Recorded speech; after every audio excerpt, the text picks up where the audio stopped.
Hace unos días, una querida amiga me explicó sentirse realmente mal, porque ya lleva muchos años luchando por aquí, por allá, y nada más, no pasa nada. De la misma manera, hace también unos días, una persona en consulta se acercó para preguntarme cómo se le hace para recuperar el poder interior, esa fuerza, ese fuego que ella sentía que tenía antes de que saliera de ese último empleo del que no es que la hayan despedido, pero ella decidió salir corriendo. Y asimismo, en muy recientes días, al atender a una paciente, escuché de ella decir que a partir de que le habían diagnosticado Parkinson, ella es consciente que podría llegar un momento en el que no pueda hacer nada al respecto. ¿Qué pasa cuando siento que no puedo? Y de hecho, me puede que no pueda. ¿Según quién? En primer lugar, según yo. Qué conflicto, qué paradoja, qué desafío, porque si yo soy el primero que pienso que no puedo, desde luego me voy a desempoderar aún más. Conflicto que como si fuera una madeja de estambre enredado, tiene que tener un lugar por donde podamos empezar para saber qué es lo que hay que reconsiderar y volver a conseguir ese fuego y ese poder interior. Si este es tu caso, quiero darte la bienvenida a nuestro podcast de esta semana, al que hemos decidido titular Recuperar mi poder interior, Parkinson y descodificación. Aprovecho la oportunidad para presentarme contigo en caso que no me conozcas. Mi nombre es Maru Méndez. Yo soy maestra en psicología transpersonal y arqueóloga emocional. Este es el nombre de mi proyecto y mi pasión de vida. Poder ayudar a las personas a ir más profundo hasta resolver de raíz conflictos. En este sentido, entonces, hoy quiero dedicar nuestra producción tanto a las personas que alimentan mi reflexión, como a todos aquellos que, como ellos, podrían, al tiempo que conecten con esta producción, estar sintiendo que en definitiva necesitan empoderarse de nuevo, pero no tienen ni idea, como en alguna ocasión a mí me pasó, de qué hacer o por dónde empezar. Dedicado a quienes sienten, como esa otra mujer en consulta, pues que les hace falta el fuego interior para volver a lanzarse a la acción como sí hacían antes, para ir en la dirección de lo que anhelan y por supuesto que desean hacer, pero se dan cuenta que aunque intentan e intentan, no pueden acabar de elevar el vuelo de nuevo. Y desde luego también para quienes han sido diagnosticados con el conflicto de Parkinson, este trastorno neurodegenerativo, lo que les hace sentir miedo e incluso intensifica el estrés al pensar que en algún momento ya no podrán. Digo entonces que para ellos, quienes sienten impotencia y no pueden retomar contacto con su fuego interior, y para quienes sienten terror porque llegue un momento en el que todo se salga de control, estaremos empleando el día de hoy una frase que nos ayuda de la manera más sencilla, en mi perspectiva, a entender la naturaleza del conflicto en cuestión. Cuando me puede, me duele, me genera enojo, me genera frustración, incluso también me genera miedo, que no puedo. Cuando me puede, que no puedo. Ese será el marco de referencia con el que vamos a ir en mucho más detalle para entender lo que podría estar detrás de esta madeja de conflictos. Y como el tema podría resultar difícil de abordar, quiero proponerte el siguiente plan de vuelo. Vamos a dividir nuestra producción de esta semana en dos partes. En la primera me voy a centrar en el problema puramente emocional, en la vivencia interna que no tiene repercusiones de naturaleza fisiológica, cuando no hay una enfermedad, pero la enfermedad es interior o algo ocurre que me hace sentir paralizado, imposibilitado y no tengo ni remota idea, lo peor, es que cada que ocurre un nuevo intento y no puedo, o cada que ocurre, según yo, un tropiezo, me vuelvo a sentir todavía más impotente. Segunda parte, entonces, de este podcast, vamos a irnos a abordar el tema de Parkinson, es decir, cuando me puede que no puedo y esto lo refleja el cuerpo. ¿Cómo arrancamos con la parte emocional, sino con la secuencia que desde la perspectiva de arqueología emocional nos gustaría sugerir para ti? Vamos a hacer tres cosas. Te voy a invitar a descubrir la historia detrás de la historia. Te voy a invitar a liberar la emoción o el bloqueo que es posible que se haya quedado atrapado en el tiempo. Y número tres, quiero ayudarte a cambiar conclusiones. Ese es el proceso que denominamos arqueología emocional y en el que en esta ocasión nos vamos a basar. Vamos entonces hacia el tema número uno, descubrir la historia detrás de la historia. Me siento desempoderado. No tengo la fuerza interior que solía tener antes y no importa lo que haga, como me dijo mi querida amiga, no más nada. Bien, pregunta para ti. ¿A partir de cuándo comenzó a pasar esto? Vamos a buscar dos pivotes. El pivote de a partir de cuándo empezó a pasar y cuándo fue la última vez que sentí que no podía. ¿A partir de cuándo comenzó a pasar en su historia? A partir de que salió de un corporativo y comenzó a trabajar por su cuenta como agente de seguros y también promotora de propiedades. Ese ha sido el camino que ha intentado seguir y en el que dice, no importa lo que haga, cuánto me esfuerza, nada más nada, me muevo por aquí, me muevo para allá. En tu historia, ¿cuándo podrías decir que comenzó esto? Porque aunque no conozca tu historia y no la esté escuchando en este momento, mi hipótesis es que esa sensación de impotencia se generó a partir de un derrumbe o de un momento en el que tienes que soltar algo que hubieras querido retener, aunque retenerlo ya se sentía demasiado pesado. Para que el proceso sea mucho más sencillo, lo que te voy a proponer es lo siguiente, te cuento un ejemplo personal. A la luz de mi ejemplo, te pregunto otras cosas para que puedas de alguna manera descubrir lo que está ocurriendo y desde luego te doy algunas recomendaciones de lo que podemos hacer para liberar esto.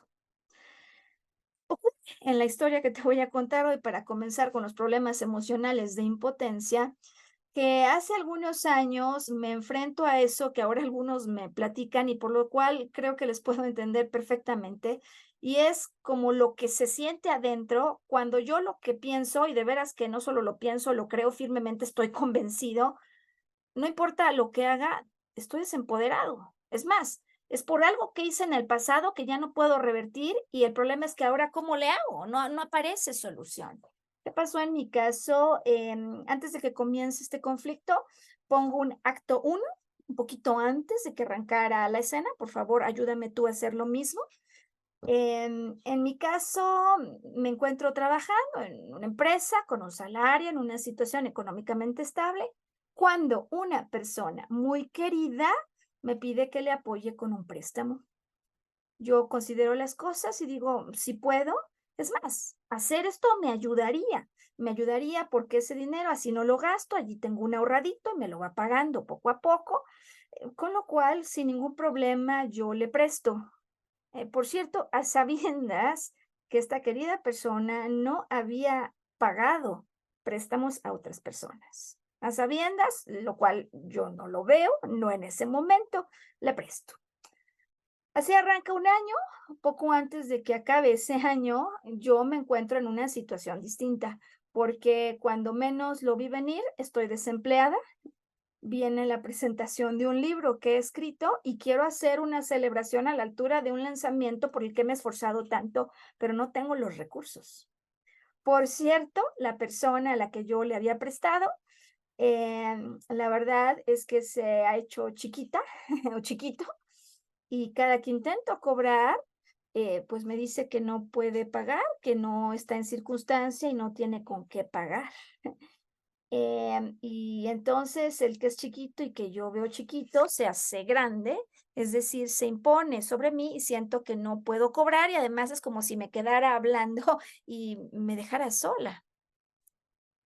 Claro, esto generó en su tiempo una enorme impotencia porque yo decía, ¿cómo voy a hacer ahora que no tengo los recursos? Y sin embargo, sí los debía haber tenido porque es como si hubiese dejado una escena congelada. Es decir, como hice eso en el pasado que ya no puedo revertir, ahora me siento absolutamente impotente. Agradezco a la persona que en su momento me dio un consejo que en definitiva cambió mi vida, Xavier Pedro, quien me invitó a reflexionar cómo en ese punto yo estaba congelándome con una escena pasada y tratando de buscar descongelar la escena, pero al mismo tiempo perdiendo la oportunidad de buscar alternativas de solución, dado lo que había ocurrido. Cuando alguno de nosotros nos sentimos entonces así desempoderados, el asunto es que lo que primero desempodera es quedarme aferrado o aferrada a una escena pasada que posiblemente se cayó y yo siento que me caí con eso. En tu historia, no sé cuál sea el nombre del problema, qué es lo que te hace sentir desempoderado, pero voy a probar algunas hipótesis como las que a mí me suelen decir en consulta. Por ejemplo, se me cayó de nuevo una venta. O por ejemplo, pues fui a una entrevista de trabajo y nuevamente no me quedé. De hecho, ya no pasó ni siquiera de la primera fase cuando antes era contratado inmediatamente. Alguien me dijo el otro día: "No, olvídalo, no es que ni siquiera pase, es que yo me descalifico y me quedo paralizada, me buscaron y ya no llamé". O, ¿sabes? Me dijo el otro día alguien en consulta: "Mi mujer me pidió una separación". Y eso es lo que yo más quería. Y sin embargo, cuando la escuché, lejos de sentirme paralizado, le rogué que se quedara. ¿Por qué no puedo hacer lo que según yo tanto anhelo? ¿Cuál es tu caso? ¿Se parece a alguno de estos? Bien, en primer lugar, explicaba ya al arranque del podcast que el primer problema que empieza a generar la bola de nieve es mi idea de que estoy desempoderado. Enseguida, que me quedo congelado en una zona pasada que así dejé precisamente congelada en el pasado. Y como muchos como yo posiblemente estarán ahora batallando al sentirse desempoderados y que no pueden hacer absolutamente nada, me gustaría comenzar por sugerir a la usanza de arqueología emocional descongelar la escena pasada. Es decir, vamos a repetir la historia de cómo arranca mi préstamo a otro, el que luego no puedo cobrar, para entender un poco antes, durante o después de esta trama, qué es lo que claramente podría ser distinto si en lugar de jugar el rol de un artista en la escena, yo tomo distancia, me disocio de la escena, que por cierto, esta capacidad de abstraerse es única de los humanos, y al hacerlo, al no vivir el drama, nuevamente llorar y patalear, desde la butaca con más perspectiva, observo lo que hice y lo que podría reconsiderar. Acto uno, me piden dinero, yo tengo un empleo. Acto 2, yo no sabía que me iba a quedar sin empleado, digo, sin empleo, y por lo tanto presto dinero. En el mismo acto, sin embargo, entre paréntesis, que quizás sean paréntesis que hay que poner con mayúscula, presto a sabiendas que esta persona no le ha pagado a otros, lo cual durante el momento del préstamo es como las letras chiquitas del contrato. Y por último, cuando avanzamos un poco más la trama y yo intento cobrar, me hago chiquita finalmente el que creo que está chiquito, que finalmente se acaba haciendo grande. En esta escena estoy segura que como yo cuando la pongo en distancia puedo observar que posiblemente me sobreconfié y por otro lado, que me he hecho chiquita. Y estas dos cosas, claro que las puedo manejar distinto. Ahora bien, si me siento desempoderado es porque no encuentro solución. Es decir, si hay estrés, este puede venir por 3 puntos, porque no sé en dónde estoy parado, ¿no? O sea, no sé dónde estoy parado con aquel al que le presté, no sé a dónde voy, es la incertidumbre, ¿me pagará o no me pagará algún día? y el problema es que no encuentro forma de resolver esta brecha con la necesidad que tengo ahora. No sé en dónde estoy parado, no sé a dónde voy, es más, si creía que sabía, posiblemente ya no sé, o no sé cómo resolver, por dónde resuelvo, por dónde empiezo. Yo necesito una solución, eso es claro, que me haga volver a sentir empoderado. Si yo insisto en la que se quedó en el pasado y en lo que allí ocurrió, de momento no lo puedo cambiar. En su tiempo, dadas las circunstancias, cuando me di cuenta que en efecto yo me estaba desempoderando de nuevo, cuando sentía que no podía, tomé una decisión que si bien me dolió, me hizo comenzar a poner en movimiento las cosas de nuevo. Finalmente acabé pidiendo un préstamo, me dolía, pero finalmente se resolvió y lo más interesante de estas cosas que a veces pasan es cómo yo pedí el préstamo y después alguien vino a darme una ayuda para resolver eso. Primero yo decidí empoderarme y después es como si hubiera venido la ayuda del universo para darme un gran empujón. ¿Qué opciones de solución tienes en este momento? Porque desde luego decía que para volver a crear la palanca de yo me muevo, lo primero que tengo que cambiar es el pensamiento de yo soy el problema, por yo soy la solución. Sí, posiblemente lo hice en el pasado y juzgar si me equivoqué o no me equivoqué no me sirve de nada. ¿Qué puedo hacer distinto? Claro que me ayuda. En el futuro, ¿de qué debo tomar nota? Por supuesto, no solo es que me ayude, sino que me vuelve a empoderar. Esa reconsideración, dado lo que ocurrió ayer, de lo que haría yo distinto, no igual, no peor, sino mejor, me vuelve a empoderar y me sitúa en un mejor lugar. Ahora bien, podría haber casos que no sean tan triviales como este que yo arreglé con el préstamo de alguien y que luego el universo me ayudó. Razón por la cual tengo dos preguntas más para ti. Uno, ¿cuál es el territorio en el que estás intentando ganar?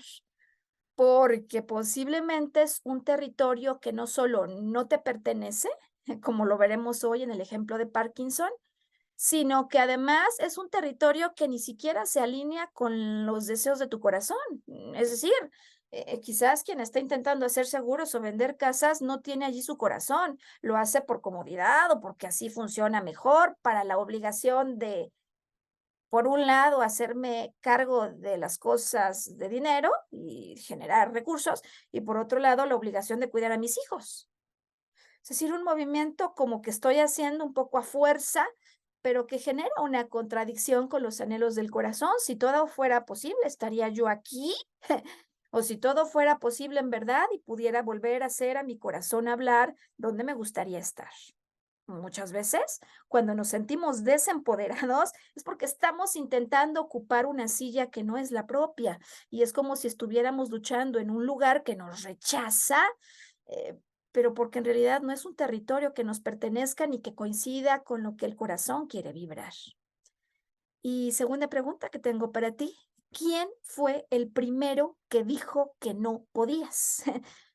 ¿Por qué lo pregunto? Porque a veces a raíz de esos eventos en los que, por ejemplo, me despiden y me dicen cuando me voy, te vas por malo, que uno diría, no, ¿cómo? Pero pues a veces así ocurre, o cuando me voy junto con otros y a mis compañeros les dijeron lo que querían que Pedro se lo llevara para que me lo dijera a mí. Resulta que alguien les dio como el maleficio de a ver si ahora que te vas aprendes la lección, como si equivocarse fuera un tema por el cual yo tengo que pagar una cadena perpetua. ¿Quién dijo que no podías? ¿O que no habías podido? ¿O que no podrías? ¿O que venía como una maldición y un castigo que ojalá y así aprendieras? Porque es posible que en aquello que ocurrió antes de que toda esta crisis de impotencia arrancara, hubo palabras que aunque en un inicio no quisiste comprar, generaron como un eco que has repetido cuando sientes que no logras nada. Si es así, esto nos llevaría por último y más importante a una zona de no perdón.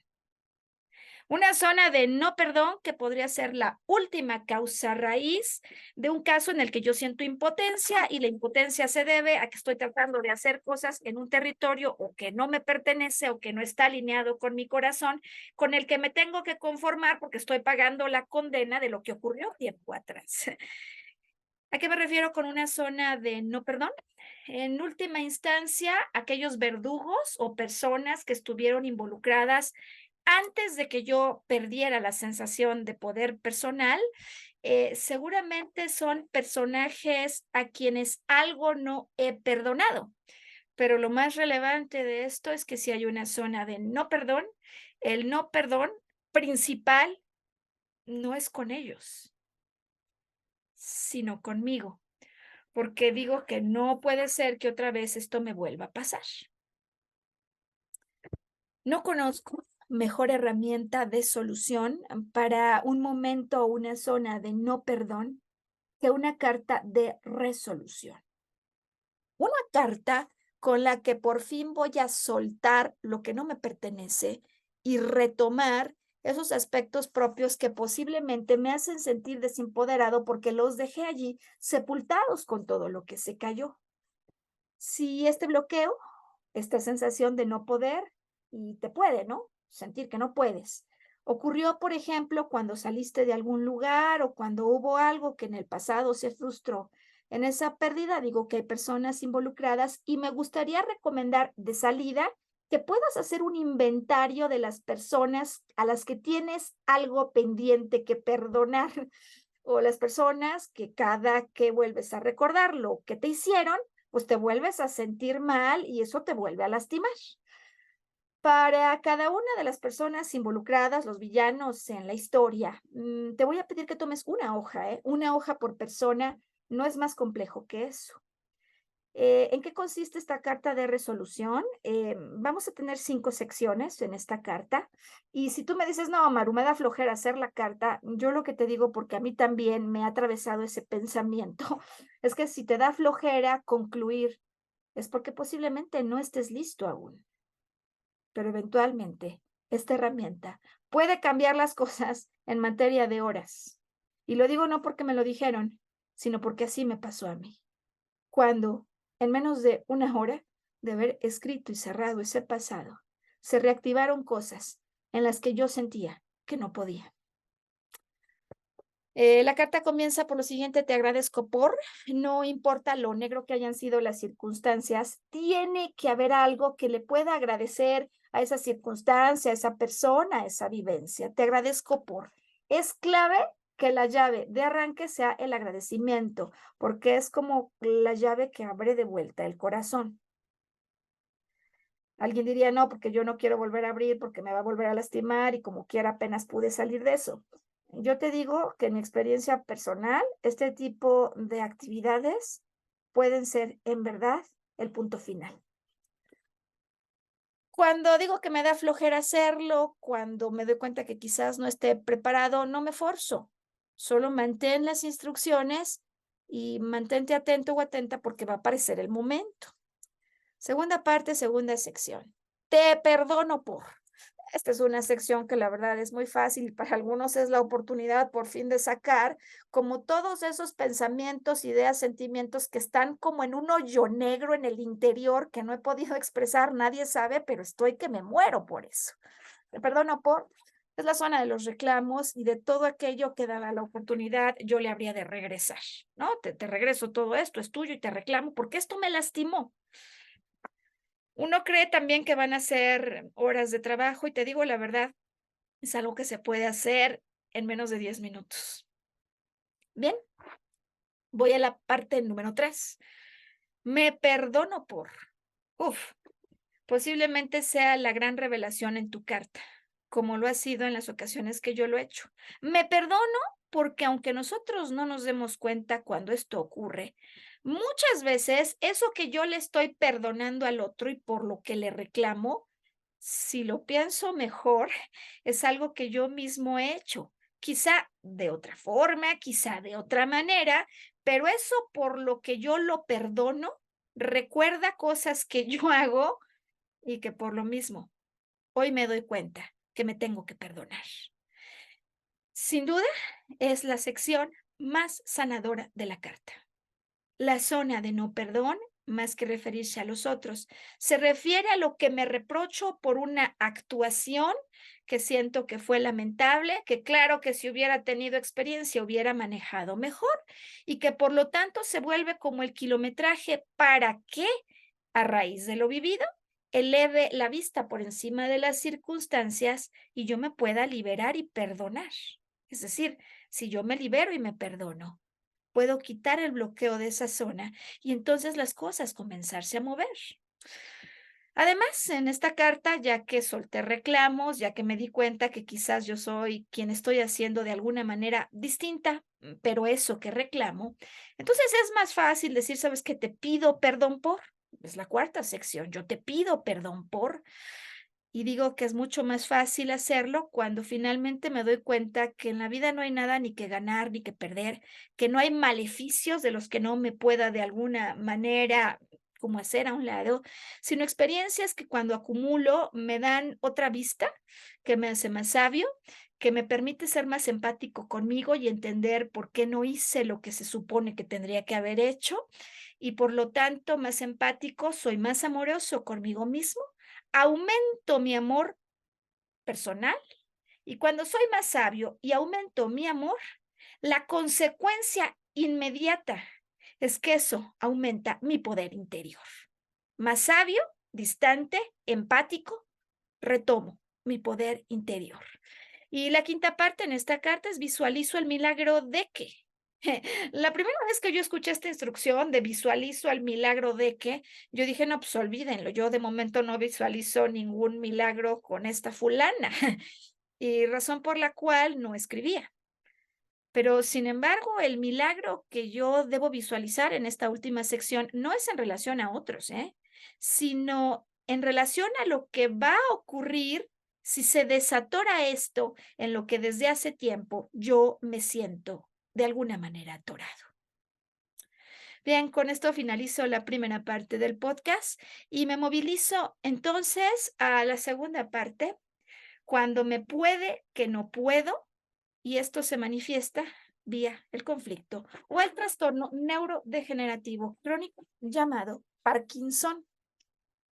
¿Por qué no empezamos primero para las personas que seguirán acompañando la transmisión, aunque tengan solo el conflicto emocional, por hablar un poquito de Parkinson, de este trastorno, digo, neurodegenerativo, que pues si se vuelve crónico y más bien si así se va evolucionando, va restando mi capacidad de movimiento, de sostener, de controlar, de mover, y va haciéndome sentir como si cada vez pudiera menos. Los síntomas principales, entonces, rigidez o temblores, desde luego involuntarios, van generando también eventualmente alteraciones tanto en la expresión emocional como en la función cognitiva. Y esto es lo que a muchas personas en verdad les aterra. Digo que cuando se vuelve realmente progresivo, porque hay momentos donde es como si el padecimiento se mantuviera ahí detenido, como si algo lo hubiera puesto en off. ¿Qué puede ser esto? Que sí está en mi control resolver cuando me puede, que no puedo. Bueno, el conflicto fundamental en esta ocasión lo vamos a referir como la pregunta soltar o no soltar, retener o definitivamente terminar algo que me está generando una enorme contradicción. Porque, ¿cuáles son las hipótesis o las causas desde la perspectiva psicoemocional que he observado y que de hecho se refieren en algunos diccionarios psicoemocionales? Te voy a dar el contenido conforme lo veo y se refiere en estos diccionarios. Y después hoy voy con el caso de Roberto, que pienso que mucho mejor que las definiciones nos puede ayudar a ilustrar en qué consiste el conflicto psicoemocional y el estrés que antecede a todo lo que se manifiesta como un cuadro de Parkinson. Bien, el primer conflicto que aparece en cuestión, y digo que está bien que quienes no solo tengan el problema, digamos, físico, más bien quienes no lo tengan, puedan conectar con esta sección, porque va a reflejar lo que algunos vivimos de otras formas. El primer problema es que yo tengo una contradicción en instrucciones o en deberes, el que me impusieron y el que yo quisiera, ¿no? Por un lado, por ejemplo, yo quisiera, como en el caso que vamos a ver hoy, dejar de atender a mi hermana, que cada que voy a atenderla no solo me regaña, me rechaza, sino que es violenta. Pero, por otro lado, hay una obligación de cuidarla, como mamá dejó escrito en una última carta que me entregó. Hay una doble obligación que está en contradicción. Hay algo que quiero hacer, por ejemplo, soltarla, pero por otro lado tengo que retener esta responsabilidad sobre ella. El conflicto decía soltar o no soltar, retener o desprenderme de una obligación, implica también el miedo a terminar y a soltar, porque mamá me lo pidió, porque de hecho yo soy su hermano mayor, porque ¿cómo le voy a dejar así? Miedo a terminar, a soltar o a concluir en determinado momento con algo, con alguien, que por paradójico que esto pudiese parecer, posiblemente me ha rechazado.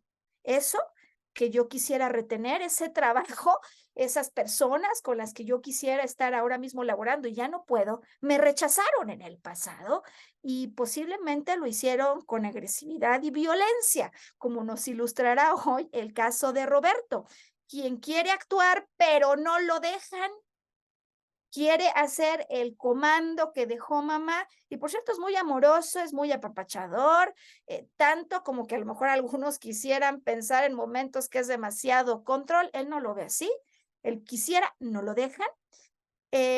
Y también tema que entonces se puede, digamos, describir como un comportamiento de insistir en hacer algo que finalmente acaba haciéndome sentir inútil o imposibilitado. No puedo, no pude.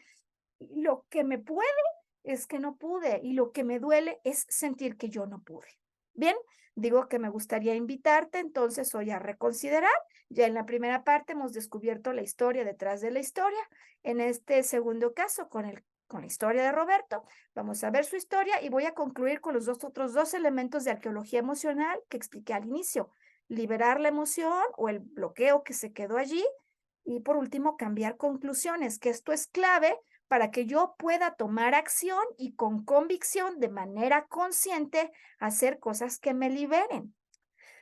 Hay personas, sabes, que asocian Parkinson con alguien súper controlador.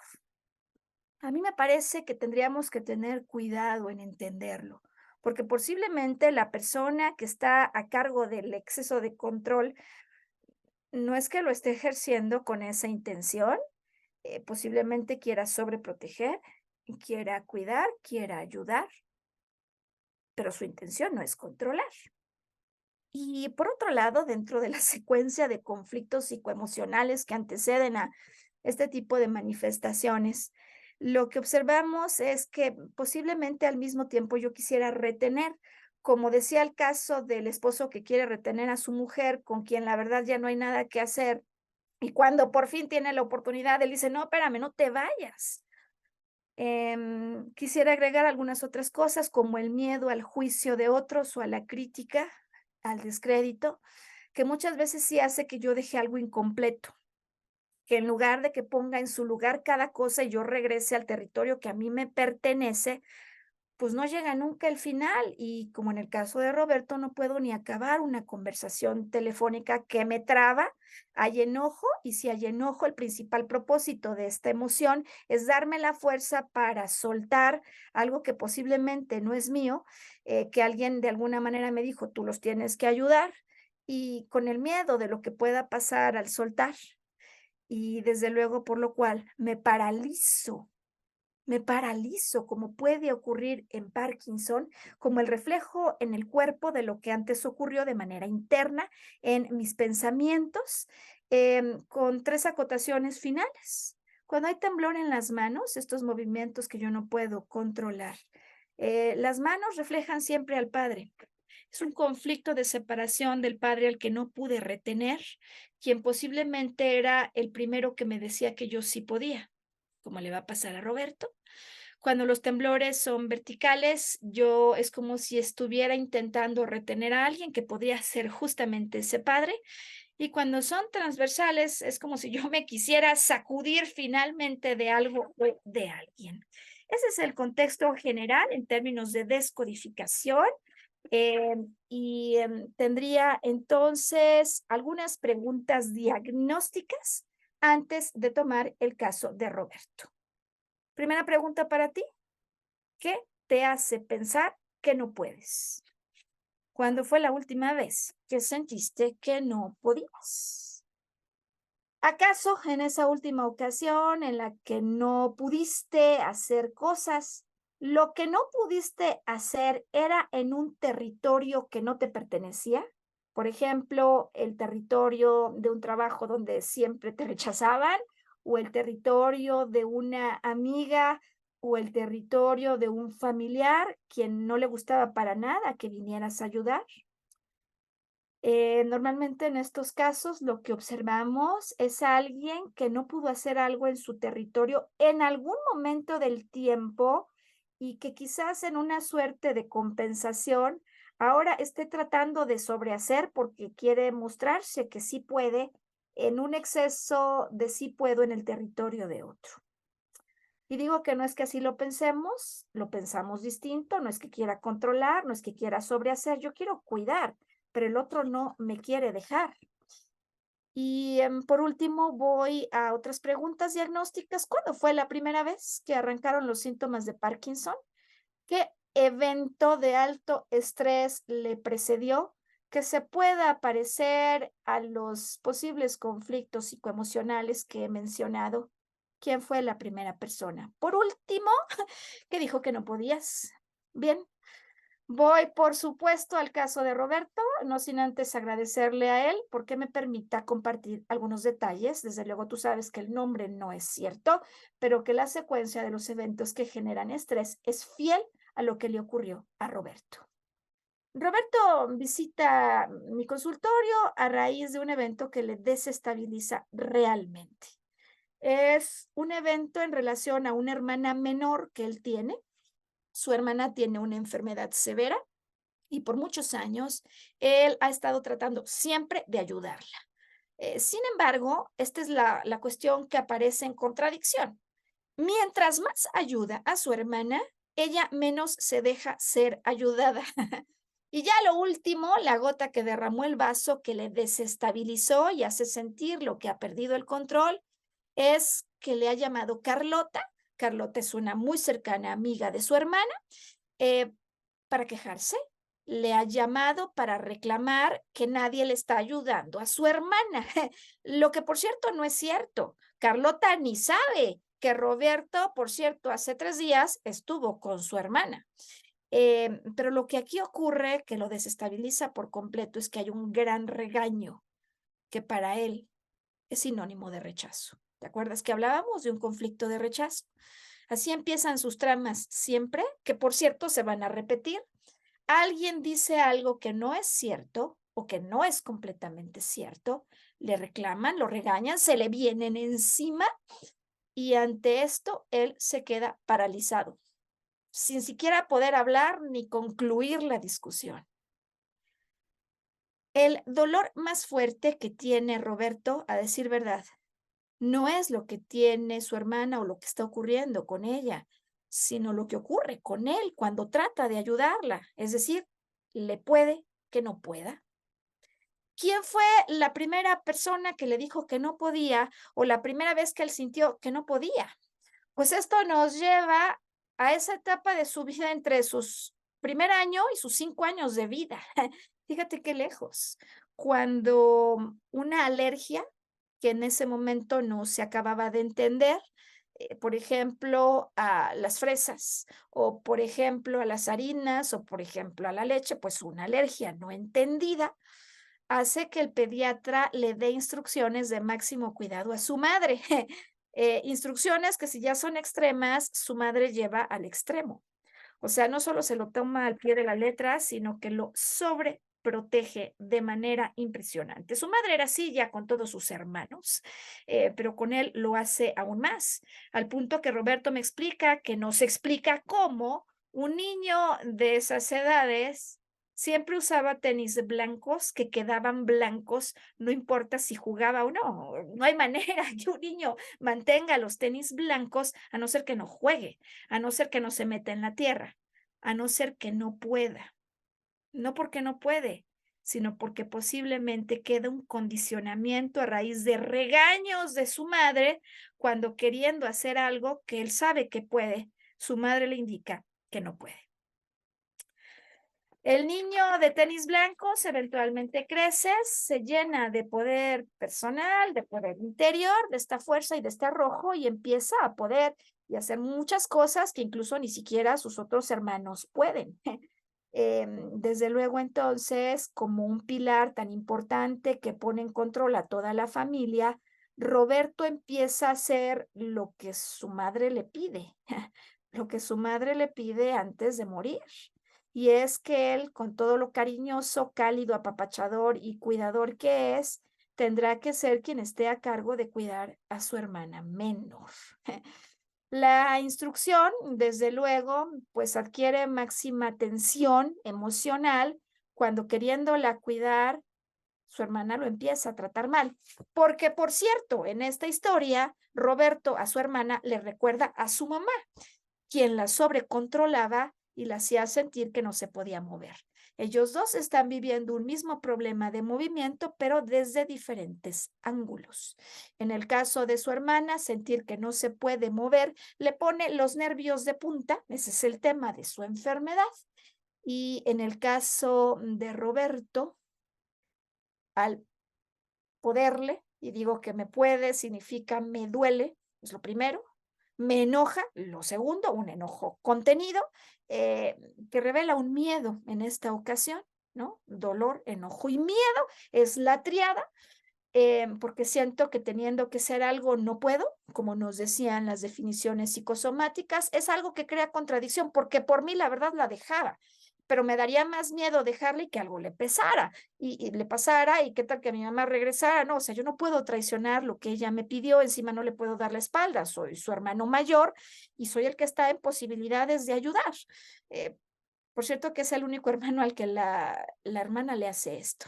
En todo caso, pareciera, si nosotros nos salimos de la escena con Roberto, que es lo que te invito a hacer a ti, si vemos lo que está ocurriendo arriba cuando hay artistas, es como si su hermana tuviera un guión que tiene que ejecutar y que ha ejecutado de maravilla. Es como si alguien le hubiera dicho, a ti, si alguien te da, lo vas a rechazar. Y esto, mientras más te dé, más lo rechazas. Y a Roberto, alguien es como si le hubiera dado la instrucción, tú vas a dar, y mientras más te rechacen, más vas a dar. Visto desde la perspectiva de Roberto, algo va a pasar en su vida, para que al dar en un extremo, llegue un momento en el que comprenda que ese dar, ese sobredar, aunque se lo haya pedido quien se lo haya pedido, no es honrar a una hermana mayor, que aunque esté en posición de vulnerabilidad, ya le ha dicho 1000 veces que no quiere que le ayude. Sé que no es un tema trivial, porque ¿dónde queda entonces la compasión con los hermanos y el cuidado? El problema es que muchas veces concluimos incorrectamente que si yo no voy, no le cuido, cuando a veces la mejor forma de cuidar es no presentarme porque le voy a enfadar y se va a acentuar su conflicto.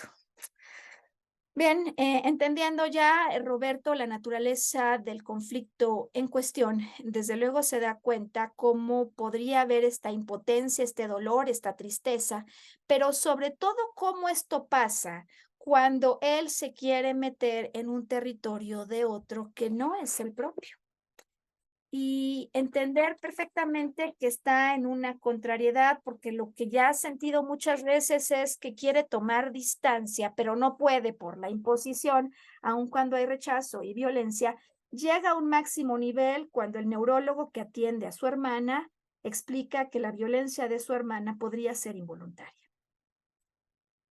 De tal forma que entonces sus tramas, que siempre acaban cuando alguien lo regaña y lo paraliza, nos lleva también a recordar el punto en el que su padre, quien era el único que le decía que sí podía, se muere en sus brazos. Él lo está tratando de retener al padre que le decía que sí podía y al mismo tiempo está escuchando los regaños de otros.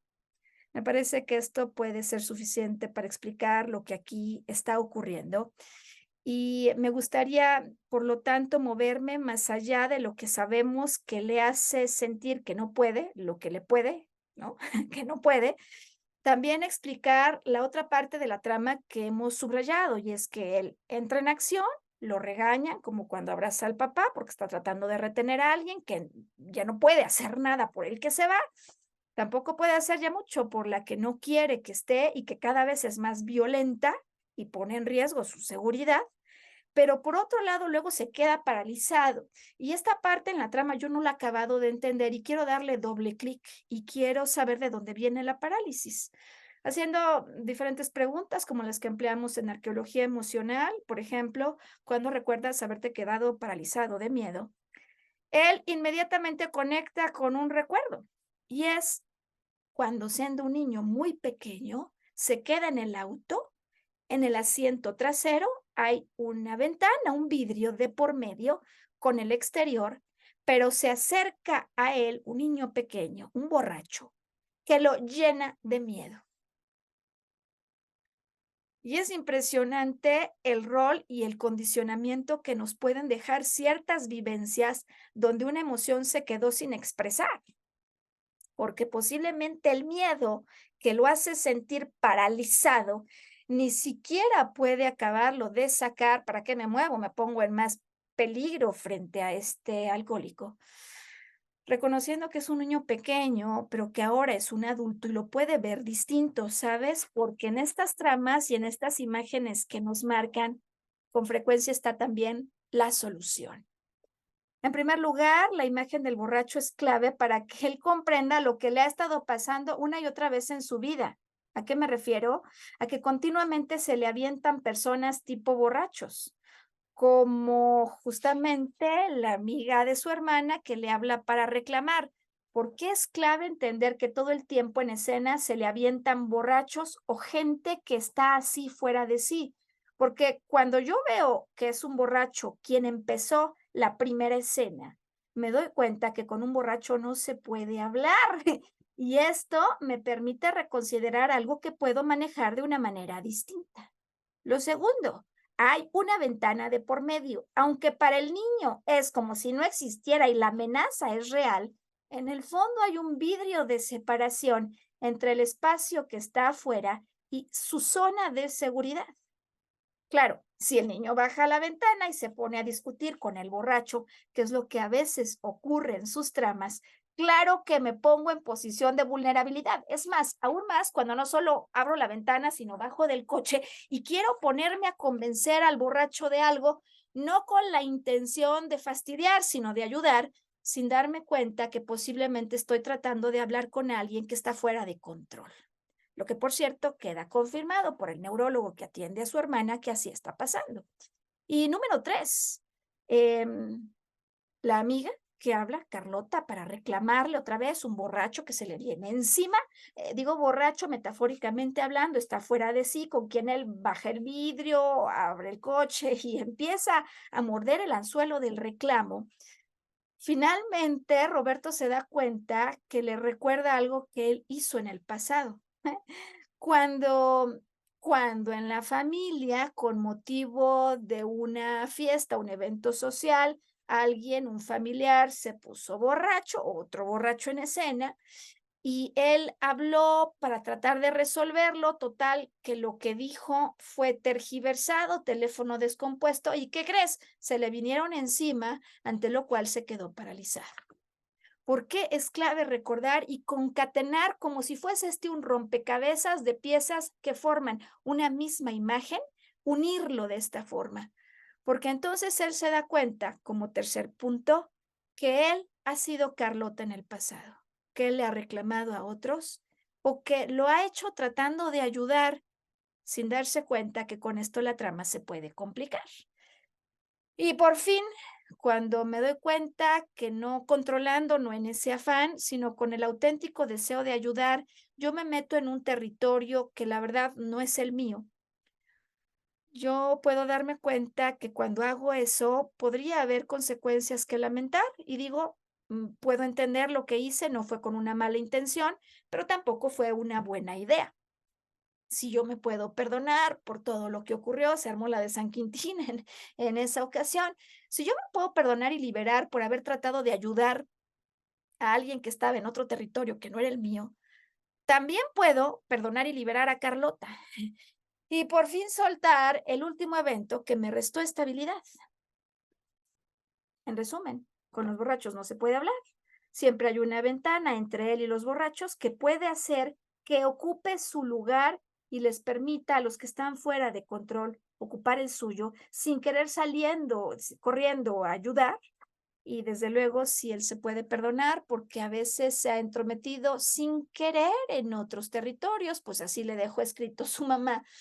Es tiempo de liberarse de esa obligación que quizás se escribió sin conocimiento de causa. A fin de que pueda Roberto completar el trabajo al que llamamos arqueología emocional, ya que hemos descubierto la historia detrás de la historia, procedemos con una liberación psicoemocional. Roberto tiene que liberar el enojo, la tensión emocional, el miedo que sintió cuando, por ejemplo, Carlota le habla para regañarlo, cuando un familiar le habla para decirle cosas que ni dijo, cuando un borracho se le viene encima, según él. Hay muchas formas de hacer esto. Hoy quiero proponerte una técnica somática que en mi experiencia es tremendamente efectiva. Se trata de la estrategia en la que yo aviento una caja, que hay muchos expertos que dicen, no, no es una buena idea hacer que la persona se vuelva a enojar, porque con eso, lejos de ayudarse, intensifica la crisis. El objetivo de lanzar la caja, en mi apreciación, no es que la persona se vuelva a enojar, sino que pueda conectar con la imaginación, con el momento en el que esto ocurrió. Al hacerlo, volver a reactivar la vivencia emocional en su cuerpo, inhalar y concentrar esa emoción y al exhalar por fin, soltar la tensión emocional, por ejemplo, a través de las manos y una caja. Tú puedes soltar la tensión de un evento al recordarlo, volverte a meter en la imaginación, pero sobre todo sentir en tu cuerpo donde hay un bloqueo, inhalar, concentrar esa tensión y simplemente descargar las manos. Tremendamente efectivo. Hay personas a las que este tipo de trabajo les ha quitado dolores que tenían. Lo he visto varias veces. La liberación es de la tensión emocional, no del enojo. Y cuando todo esto termina, pues necesitamos nuevas conclusiones, las que después de todo esto Roberto ya ha visto, pero necesitaremos que las conclusiones se vuelvan a grabar, por ejemplo, a través de una repetición de esa escena en la que él le comunique a su cuerpo que sí es capaz de soltar, de terminar y de expresar su verdad. Cuando repetimos este ejercicio bajo la técnica de psicodrama, le pasa a Roberto y a mí me pasó muchas veces, Roberto llega a un punto en el que no puede ni hablar. Trae su guión, de lo que ahora sí le va a decir a Carlota, en lugar de quedarse paralizado y en principio no puede hacerlo. Vuelve a la técnica de liberación emocional, vuelve a soltar la tensión y finalmente puede expresar la verdad con la que ahora sí puede terminar. Ahora sí puede decir lo que siempre había querido decir desde un nivel mucho más estable y aunque esta sea una representación teatral, con este acto simbólico él le comunica a su cuerpo que claro que puede. Sobre todo, regresar y retomar lo que está en sus manos, lo que está en su control, tomar decisiones sobre lo que ocurre en mi territorio con amor y por fin desprenderme de obligaciones que me fueron impuestas, que implican meterme en un territorio donde si me meto, claro que no voy a poder, porque siempre es un territorio que no me pertenece. Y que la información que he compartido contigo hoy sea de máxima utilidad. En esos momentos en los que me puede, que no pueda, pero donde, como hemos visto hoy, Claro que puedo. Posiblemente, más bien me estoy aferrando a algo que no me pertenece, a algo que no me hace feliz, a un lugar, a una persona que me rechaza y es violenta. Y por lo tanto, soltar es una magnífica decisión. Soltar lo que yo no me he perdonado. Liberar lo que solo fue una experiencia y cambiar conclusiones porque lejos de que salga de esto manchado, salgo enriquecido y con la posibilidad de elevarme una vez más en sabiduría, amor y poder interior. Y que esta información, como en el caso de Roberto, sea para ti de máximo beneficio. Nos vemos en una semana, ¿te parece? A través de esta pues publicación. Recordarte que a través de Facebook, de YouTube, de Spotify, tú puedes conectar con esta o con cualquier otra transmisión en el momento en que lo desees y que estamos continuamente publicando información sobre cursos, programas, frases motivacionales o pensamientos para reflexionar a través de Facebook e Instagram. Y por último, para quienes no lo supieran, estamos arrancando ya un programa de formación virtual en descodificación biológica y arqueología emocional. Es un programa que ya estaba siendo un problema, ¿no? Problemas los que queremos resolver. Es un programa que se realiza de manera virtual los miércoles a las 7 de la noche y que dejamos grabada cada clase para que quien no pudo después pueda retomar. Hemos conducido la primera clase, me han preguntado, hay quienes quisieran unirse, estás en perfecto momento de hacerlo. La primera clase está grabada, te está esperando y si tienes más dudas o quisieras más información, te dejo el número del WhatsApp en el que vas a ayudarme escribiendo las dudas para que te podamos asesorar. El número es más 52 55 45 10 27 83. Lo vuelvo a repetir. Más 52 55 45 10 27 83 y que recuperes tu poder interior al resignificar lo que has vivido y al desprenderte de lo que en definitiva no te pertenece. Nos encontramos en el primer momento que debamos volver a coincidir. Hasta entonces.